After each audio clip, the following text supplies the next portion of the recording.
This session's on intraoperative complications, so intraoperative instability in total hip replacement.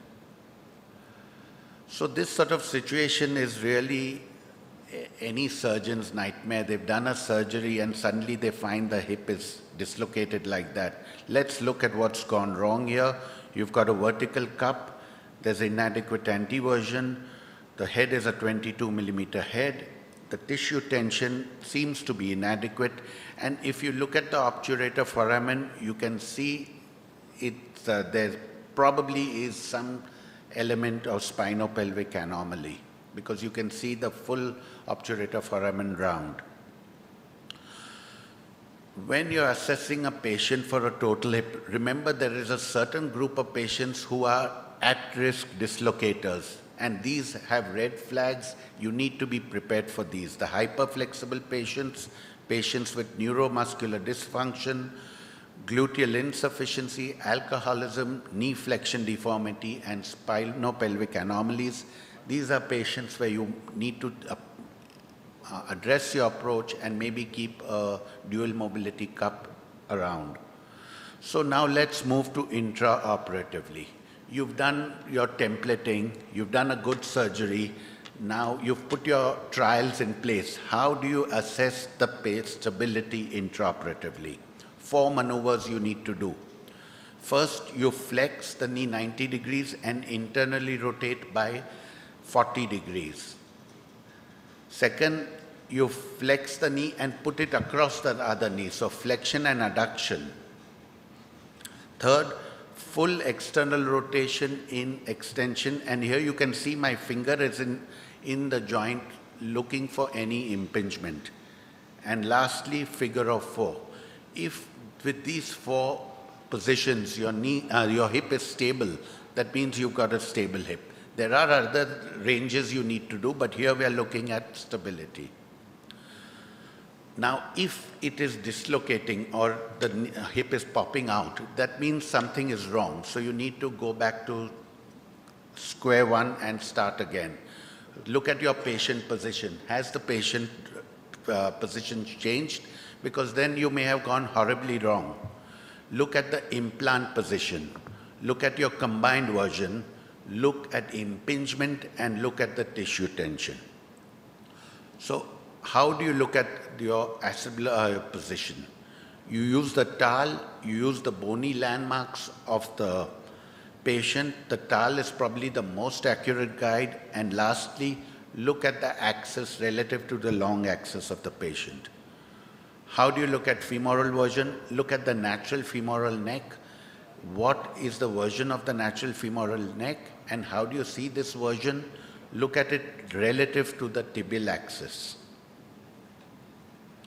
Now look at the combined version by internally rotating the leg till the cup and femur head up coplanar. That will tell you your combined version.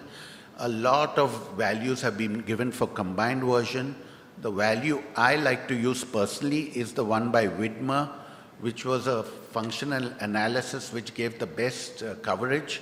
The formula is cup version plus 0.7 times your stem version should be equal to 37 degrees.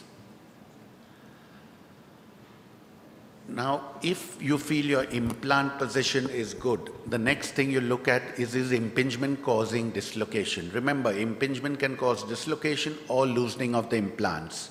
Your impingement could be posterior, anterior, or lateral, and it could be from bone, either osteophytes or a hypertrophic greater trochanter, which then would need excision or increasing the offset. It could be soft tissue, and this normally soft tissue impingement is anterior, hypertrophic anterior capsule, which you need to excise because when you're flexing the hip, that hypertrophic capsule is pushing the hip out back. And lastly, it could be the implant, in which case either you've got your offset wrong or your implant position is wrong. So you need to then address those. And last, you need to look at the tissue tension, which is you look at it from the ease with which you reduce it. If it's reducing too easily, that's not good.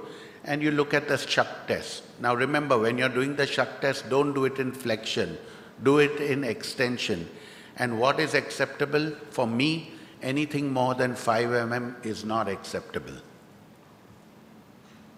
So how do you balance the hip? If your hip is tight and tight with a shortened limb, you need to release and increase the neck. If it is tight but you don't want to increase the limb length, then you need to sink your femur in. But more importantly, the dislocators have loose tissue tension. Now, if the tissue tension is loose but your limb is short, you increase the neck, or you move one size femur up. That will keep the femur proud and that will increase the tissue tension. And if your tissue tension is loose but you don't want to lengthen the leg anymore, then you need to increase the offset of the hip. If you've done all this and you're still dislocated, unhappy with the situation, then you need to move to bailout options. What are the bailout options? You can increase the lip on the liner. I am comfortable using a 10-degree lip. There are many Indian companies who are making a 20-degree lip. I would warn you, do not use that. The 20-degree lip can backfire and cause impingement. Or a more sensible option would be to move to a dual mobility cup. To my mind, for a primary hip, a bailout, a constrained liner is not a good bailout option. A constrained liner, basically, I have already decided to use preoperatively when there is total gluteus medius gluteus insufficiency. Those are the cases where I use it, but you could use it as a bailout option. Here, just to give you an example, a revision done for metallosis kept dislocating because your gluteus was totally chewed up by the metallosis.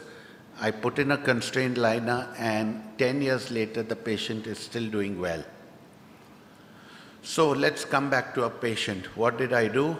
I revised it, repositioned the cup, used a 28 millimeter head, increased the offset, increased the tissue tension, and patient has now a stable hip. Thank you.